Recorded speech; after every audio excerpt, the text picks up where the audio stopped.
setembro de 2023, o Fortaleza Esporte Clube se tornou uma Sociedade Anônima do Futebol, SAF.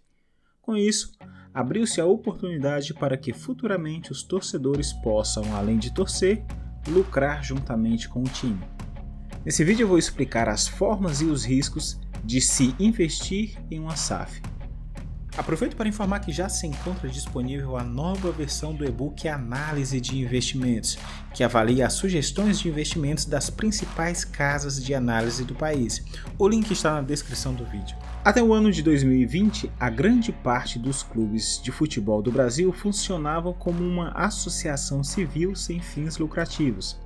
Nesse modelo, os clubes de futebol são geridos por um grupo de sócios que elegem um presidente e conselho deliberativo.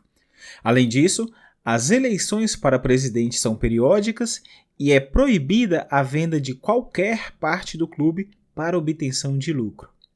Entretanto, o projeto de lei 5.516 de 2019 permitiu que clubes se transformassem em empresas, com regime de tributação próprio, possibilitando aumentar o potencial de atrair investidores nacionais e estrangeiros aos clubes brasileiros.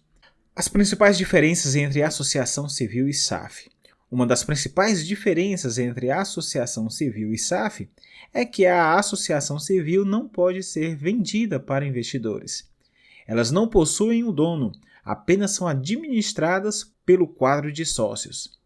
Já no caso da SAF, abriu-se a oportunidade da venda total ou parcial do clube de futebol para novos proprietários. Quem compra mais de 50% das ações do clube se torna sócio majoritário, ou, em outras palavras, é o dono do time de futebol. Enquanto na associação civil existe um presidente que tem mandato geralmente de 2 a 4 anos, eleito pelos sócios em um modelo similar a uma estrutura de governo, na SAF o time tem um dono e que só deixará de ser dono quando resolver vender mais do que 50% das ações do clube para um terceiro.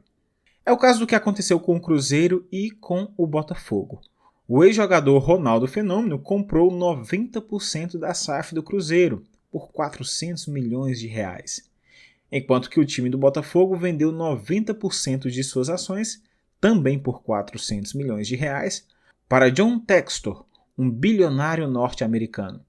Dessa forma, em uma situação hipotética da torcida estar ali insatisfeita com o desempenho do clube, pouca diferença faria em protestar contra o dono do clube.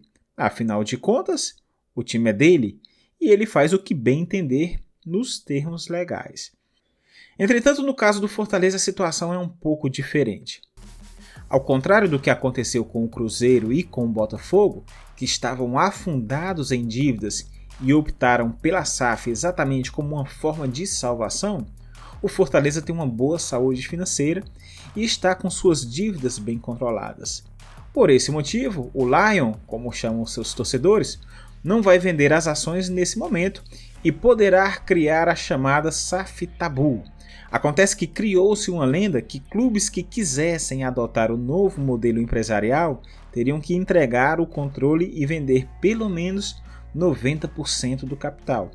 Entretanto, a ideia do Fortaleza é vender, em um tempo oportuno, apenas 10% de suas ações e continuar dessa forma tendo controle do clube. Nesse caso, ao invés de um dono, Fortaleza teria um CEO, sem mandato temporário, mas que poderia ser demitido mediante, por exemplo, uma má gestão. É aqui que entra a possibilidade de você também se tornar um investidor. Acontece que a diretoria do clube estuda uma forma de oferecer até 10% do capital da SAF exclusivamente para sócios torcedores. Esse modelo elimina algumas críticas importantes, como, por exemplo, tornar os clubes brasileiros como experimentos para times do exterior. Acontece que grandes grupos como o Grupo City, que comprou Bahia, New York City, dos Estados Unidos, o Yokohama, do Japão, Montevidéu, do Uruguai, entre outros, podem usar esses clubes como laboratórios para testarem treinadores e jogadores com o objetivo de selecionar os que se destacaram para integrar as principais equipes da empresa, nesse caso específico, o Manchester City.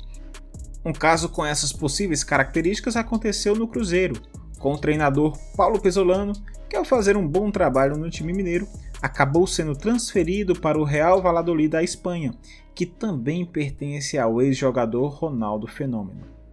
Então, quais seriam as formas de investir na SAF do Fortaleza?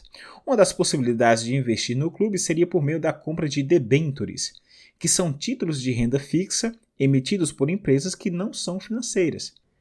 De forma simplificada, você emprestaria dinheiro para o clube por meio da compra de debêntures e receberia o valor investido após um prazo determinado, com rendimento superior ao que teria se tivesse aplicado o dinheiro na poupança. Outra maneira seria através da compra de ações. Embora não seja comum no futebol brasileiro, essa é uma prática bem conhecida na Europa.